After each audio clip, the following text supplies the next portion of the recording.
In 1999, Nicole Smith was speaking at one of her interviews. "I mean, they just want all bad stories," she said. "I mean, give me a good one. When have I ever had a good story in I don't know how long, you know?" She did not sound arrogant or dismissive, but genuinely disheartened. The photograph and the marriage were the subject of endless speculation, headlines, and jokes in the media. The story was simple enough. The gorgeous, busty, blonde model dug her way into the wealth of a decrepit old billionaire. The 89-year-old J. Howard Marshall II was the magnate of an enormous oil empire, and the 26-year-old Nicole Smith was turning into an icon. Perhaps, indeed, amidst all the sensationalism, Anna could use a touch of empathy. She rose from nothing, captured the American dream, and then collapsed upon herself in a tragedy of Shakespearean proportions. Was this just a marriage of convenience? Was she included in the will of the old billionaire? How did her bright, happy life turn into a heartbreaking nightmare? Welcome back to Never Ending Celebs. Anna was born Vicki Lynn Hogan on November 28, 1967 in Texas. She came from a broken home and a rough childhood. Her parents had divorced and she was raised by her mother and family in a home with 5 half-siblings. Mother sent her away to live with her aunt when she was just 14. It's easy to see traumas of rejection and abandonment forming her early life, which set the course for her future.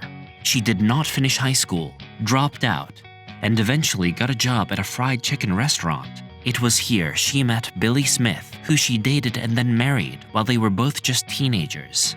In the very next year of marriage, in 1987, they had a son, Daniel. Anna was 19 at that time. Anna and Billy's relationship, however, began to fall apart. In the following year, they separated. Anna later spoke in interviews about how she tried her hand at multiple waitressing and Walmart jobs, but it just wasn't enough to make ends meet for her and Daniel.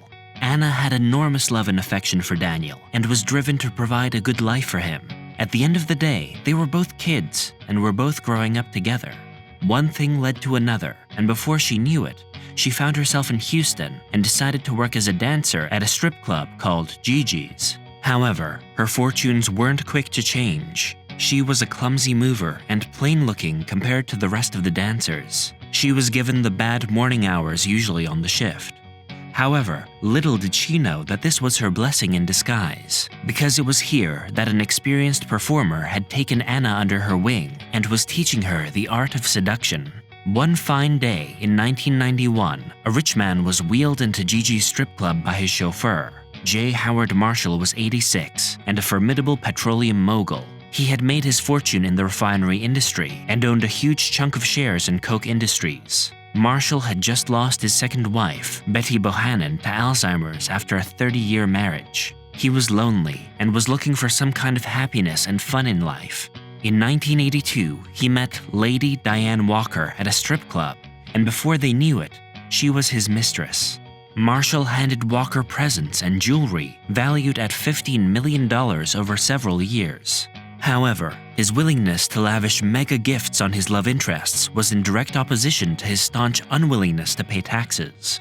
Since gift taxes were not paid on the presents, the Internal Revenue Service began to investigate them. Marshall argued that the donations should be treated as consulting fees. In a cruel twist of fate, Marshall lost both his wife and his mistress to death within a short period in 1991. Marshall was devastated. It was in these spirits that the chauffeur suggested a drive out to cheer him up, but he could only travel in the sunlight hours due to his declining health restrictions, and the daytime hours were when Nicole Smith was still performing. J. Howard Marshall was smitten. He was so blown away that he immediately asked her out to lunch. At the private lunch, Marshall insisted that Anna leave the job and that he would take care of her money-wise, beyond what she could imagine. Nicole Smith had grown up in a poor household, deprived of love, dreaming of a life of luxury for herself and safety for her beloved child. She hated her given name, Vicki Hogan. She had never seen a stable life. She was in love with the icon of Marilyn Monroe. That day was the last time she danced as an exotic dancer. A massive turnaround in fate was rapid. It came ravishing platinum blonde hair and breast implants. Vicki Hogan was dead and buried, and now emerged the gorgeous bombshell, Nicole Smith. She sent her Polaroids for Playboy magazine and in March 1992, she was on the cover of Playboy magazine. By the next year, she had been titled the Playboy Playmate of the Year. The industry was swooning over her stunning looks. She invoked the glamour divas of the 30s and 40s. Soon, she caught the eye of Guess jeans. To them, she was Jane Mansfield. She was Marilyn Monroe. They hired her to be the advertisement for the face of their brand, replacing supermodel Claudia Schiffer. Her photo shoots for Guess were exquisite. Her modeling and TV appearances became more and more frequent. She even made a movie appearance in Naked Gun, 33 1/3. All this while, J. Howard Marshall was courting her, asking her to marry him, for she would make him very happy. Smith refused and refused. She wanted to make a name for herself and be financially independent. Finally, 3 years after first knowing each other, Anna Nicole Smith accepted the old billionaire's proposal. On June 27, 1994, they tied the knot while Smith's career was in full swing. Immediately after the wedding, she jetted off to a photo shoot. The media scandal and ridicule of the wedding was an expected reaction. In 2002, Smith appeared on Larry King's show and talked about how hurtful the time was for her and that she genuinely loved Howard Marshall. "I loved him so much for what he did for me and my son. I've never had a love like that before. No one has ever loved me and done things for me and respected me and didn't care about what people said about me."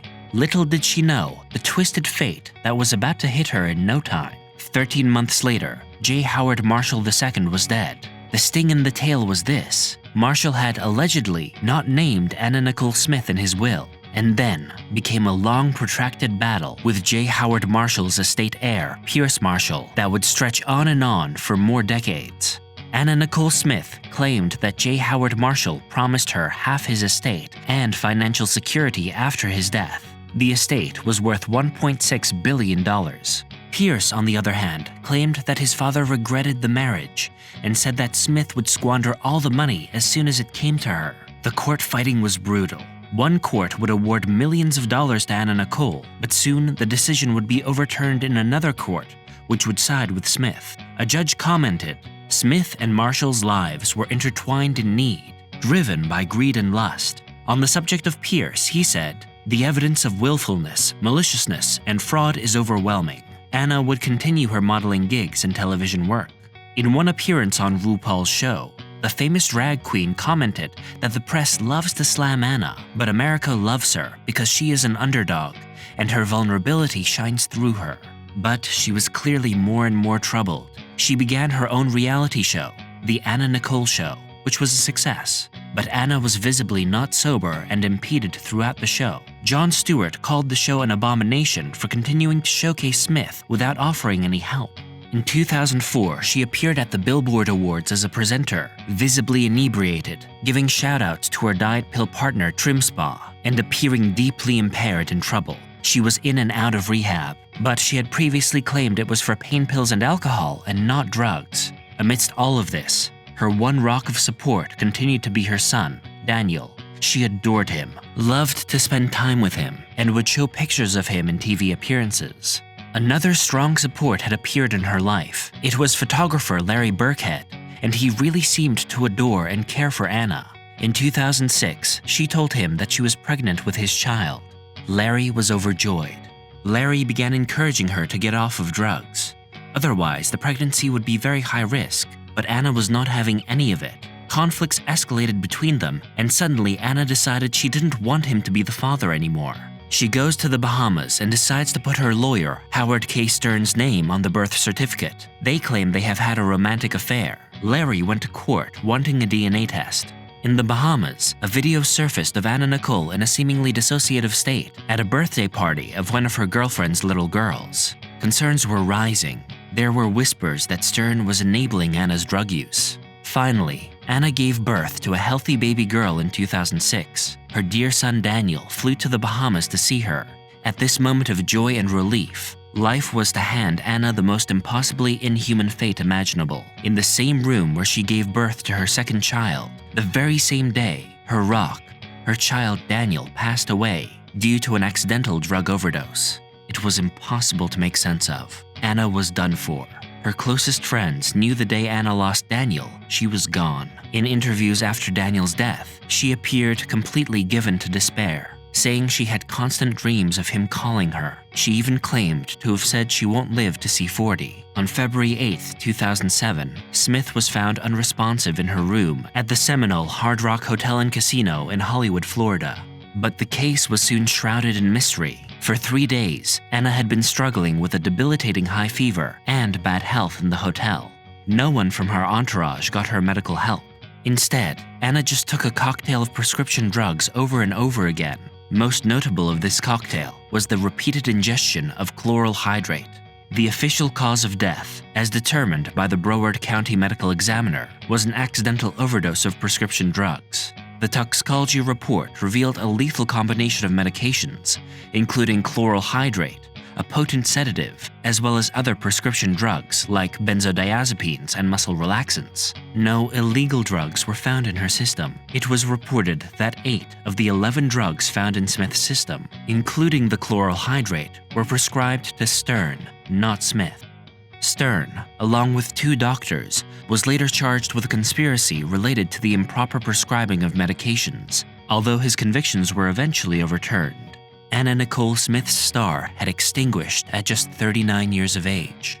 Larry Burkhead would later win the paternity test and went to provide a safe and loving home for Danielle Lynn, Anna and Larry's daughter.